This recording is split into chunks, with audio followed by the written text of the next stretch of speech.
Et tout d'un coup, j'avais l'impression d'un flashback. Je me retrouvais dans les histoires libanaises de mon adolescence. C'est un peu ce qui est dit dans un des textes, y compris dans, dans, dans, dans les tenues vestimentaires, dans la manière. J'avais l'impression que mes potes d'enfance s'étaient transformés en miliciens des années 70 et que c'était surréaliste et que c'était un film, que c'était pas. Donc, oui, si, ce sont des terres désopilantes, je vous assure. Valérie, vous dites une ou deux fois dans le texte qu'on a entendu mettre la distance, une expression qui revient, mettre les mots ou mettre la distance. Ça a été vraiment le cas, mettre une distance entre Beyrouth et vous. C'est incroyable ce qui se passe. En fait, c'est le, je crois, enfin, quand on vit à Beyrouth aussi, on a peur de dire beaucoup de choses. Et d'ailleurs, je pense ça ne se fait pas. Voilà, ça ne se fait pas, etc. Et je pense qu'il y a des choses que je n'aurais jamais dit de la même manière. Déjà, si on avait lu ces textes à Beyrouth. Et le fait d'être là, de prendre du recul et de ne pas être dans une situation de tension permanente, parce que la tension est là. Et on va toujours être aux aguets et il va toujours y avoir un stress qui va finalement empêcher cette distance de se mettre en place et donc certains mots de pouvoir trouver aussi leur place. Donc, en tout cas, moi aussi, j'avais envie d'être disponible à ça. Je pense qu'il y a aussi des gens qui, même s'ils se déplacent, restent dans leur bulle. Moi, j'avais envie que tout soit ouvert et que je sois disponible et réceptive à tout. Et ça a fait que j'ai eu la chance de pouvoir mettre cette distance avec des gens que j'ai rencontrés et donc d'entendre différemment des choses qu'on m'a dit.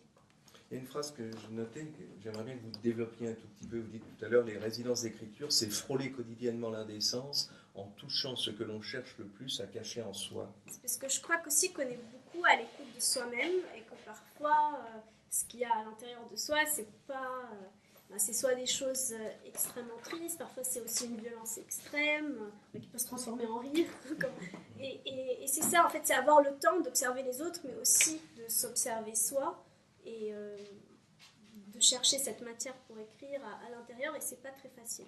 Moi, je trouve que ça fait mal.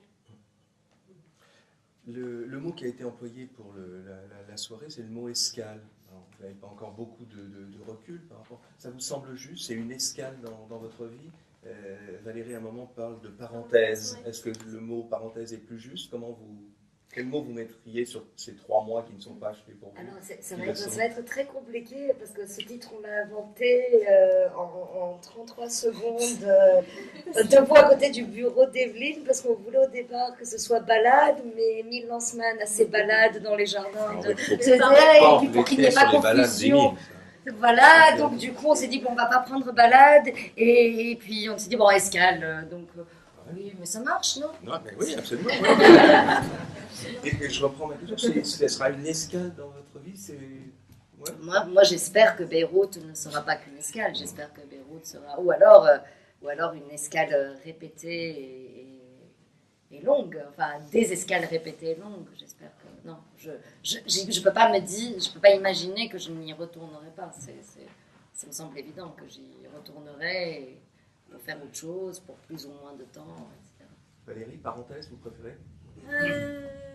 Ou un autre mot, hein. Parenthèse ouverte. Dans votre texte, vous comparez à un moment à une espèce de papier peint décrépit, qui craque, ouais, joli papier peint. Et vous dites toutes les deux à peu près la même chose, c'est au moins un des points communs.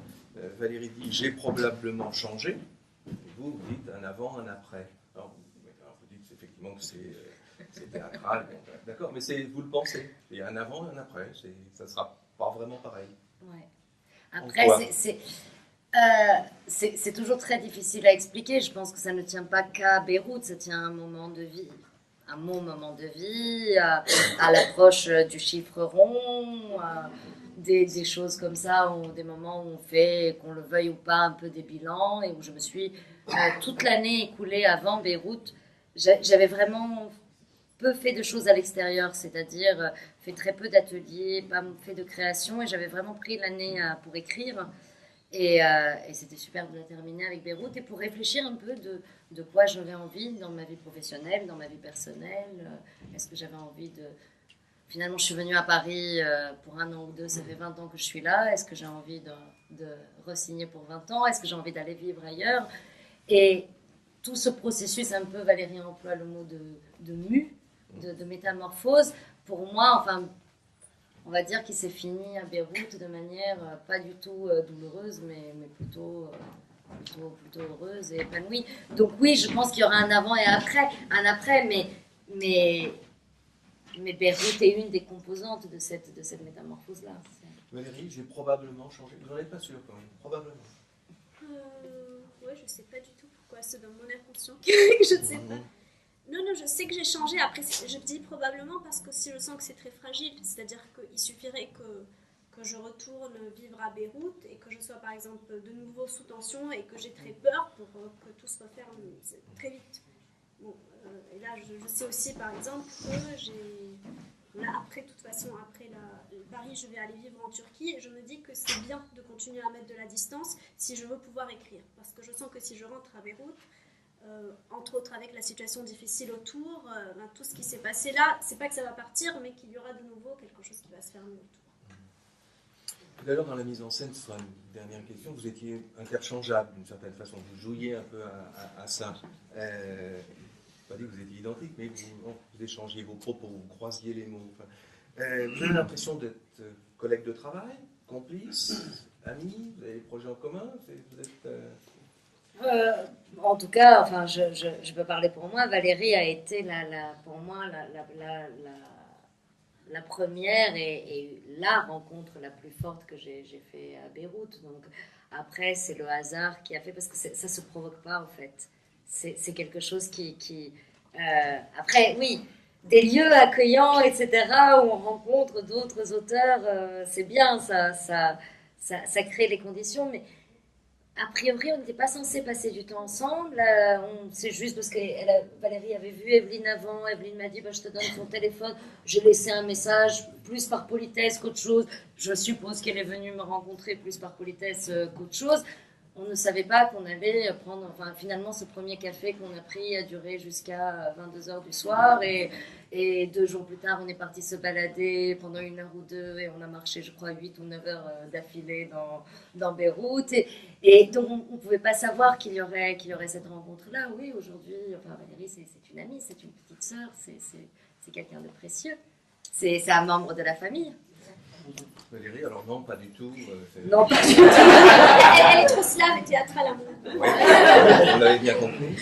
Non, c'est pareil. En fait, moi je dis à un moment, je dis dans un de mes textes qu'on a besoin d'un intermédiaire pour pouvoir voir les choses différemment. Et Sonia, en fait, elle m'a réconciliée avec beaucoup d'aspects de la ville. C'est-à-dire qu'elle avait tellement envie d'être là et de voir qu'elle a créé une ouverture qui a fait que voilà, on a pu marcher pendant 8 heures, que j'avais envie de lui montrer des choses que je n'avais plus montrées depuis longtemps, que j'avais juste envie de tout lui raconter, de lui donner des tonnes de bouquins avant de partir. Et à un moment, je voulais même plus venir en résidence. Je me disais, il faut que je reste, il faut que je vois ce qui se passe, comment elle va changer, comment elle va se sentir dans cette ville au fur et à mesure, comment ça va évoluer. Donc, oui, c'est sûr, c'est une super belle rencontre.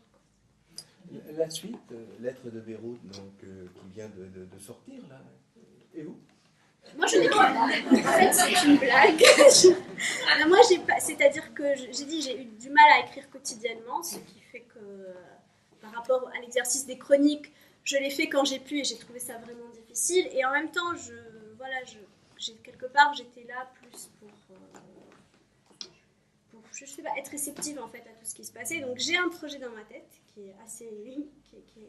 donc ça, j'y réfléchis, je n'ai pas vraiment... Top secret. Top secret, donc on ne peut pas beaucoup en parler. Par contre, j'ai retravaillé sur des textes que j'avais, et ça, j'ai pu en parler, j'ai pu travailler dessus, ici, avec des... Donc pour moi, évidemment, mon écriture a évolué parce que j'ai eu beaucoup de conseils par rapport à mon écriture, et j'avais surtout besoin de ça en venant ici, parce que je n'écris pas du théâtre depuis longtemps, donc... L'idée de poursuivre ce que vous avez fait toutes les deux, d'aller un petit peu plus loin, de croiser encore, c'est non. Nous, on s'est dit très vite, je pense, au bout de 2-3 jours, on s'est dit, bon, bah, on verra au fil des années qui viennent. Bien sûr, on a très envie de faire des choses ensemble, et après, il n'y a pas de projet concret qui est arrivé, mais je pense qu'on se suivra, enfin, qu'on ne se perdra pas. Donc, c'est tout à fait possible qu'on ait envie d'ici quelque temps d'inventer quelque chose.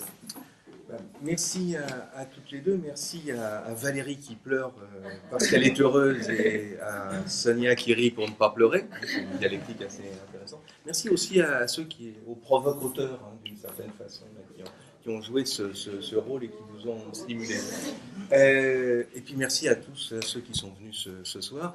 On peut évidemment prolonger cette rencontre avec le livre de Sonia, Lettres de Beyrouth, publié par Émile Lanzmann. Il est disponible à la librairie d'Evelyne, dont on a parlé tout à l'heure. Je voudrais juste montrer ce petit livre, je l'ai découvert tout à l'heure, Impression Liban. Vous avez participé à ce livre avec un texte, et ce sont des photos de Philippe Maupetit sur le Liban. Alors, ce livre n'est pas en vente, mais je vous le signale néanmoins parce qu'il existe. Ouais, il est en vente, il n'est pas en vente ici, mais on va pouvoir le trouver.